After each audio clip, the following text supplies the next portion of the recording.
Well, President-elect Joe Biden and Vice President-elect Kamala Harris will officially be sworn into office today.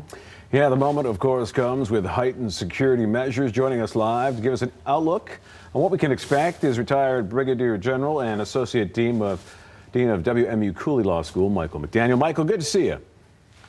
Good to see you as well. All right, let's first, I know we talked to you last hour about some of the heightened security. I had a question for you. I've always kind of wondered, and hopefully you might be able to add some insight to this.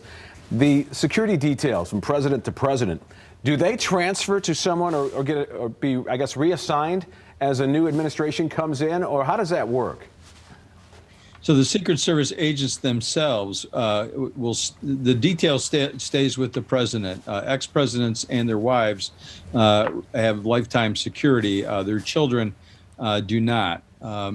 The security details themselves, the composition, the individual members will change up, though. You know, if you were, if you had spent 4 years in close proximity to someone, or 8 years even, you're not going to be thrown into the next president, especially if they have, vastly differing personalities and political ideologies. They will change up those details. Interesting. It's very interesting, yeah. So let's go back to focusing on today. Of course, we've heard, about the 25,000 National Guardsmen and women, in D.C. and so on. But just talk about maybe some things that are surprising to you, that stand out, that you just kind of like to share about today and the security measures that are taking place now and really in the days to come. Well, one of the things that we started to talk about last hour that I would expand on is that in some ways, because of the COVID-19 restrictions, that security will be easier. The crowds are so much smaller. There is no parade. There is no crowd on the National Mall. There are no extensive events tonight like we've seen in previous occasions with multiple balls and parties. And so in many ways, security will be much easier. But now we've got the events of January 6th sort of layered on top of that. So what we're going to expect is perhaps a longer lasting security presence, even if it is lower key than before. But the other thing to consider is not just the lack of crowds. There is restrictions on all sorts of transportation systems. The metro system in D.C. is going to have any stop starting at the Pentagon across the river all the way through D.C. All those metro stops will be closed down. It will be almost impossible for individuals to commute to work anywhere in D.C. and then in the surrounding areas. Those schedules are going to be messed up, of course.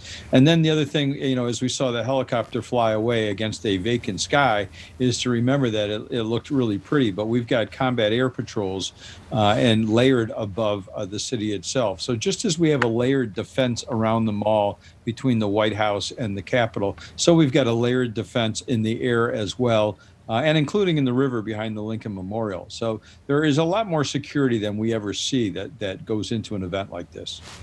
Michael, what's your thoughts on, we're at a time, of course, where there's so much political divide, so much, hostility towards others. Do you feel like the president's schedule from here on out, and maybe the normal press conferences, things that he used to do going out and about, may change because of the world that we live in?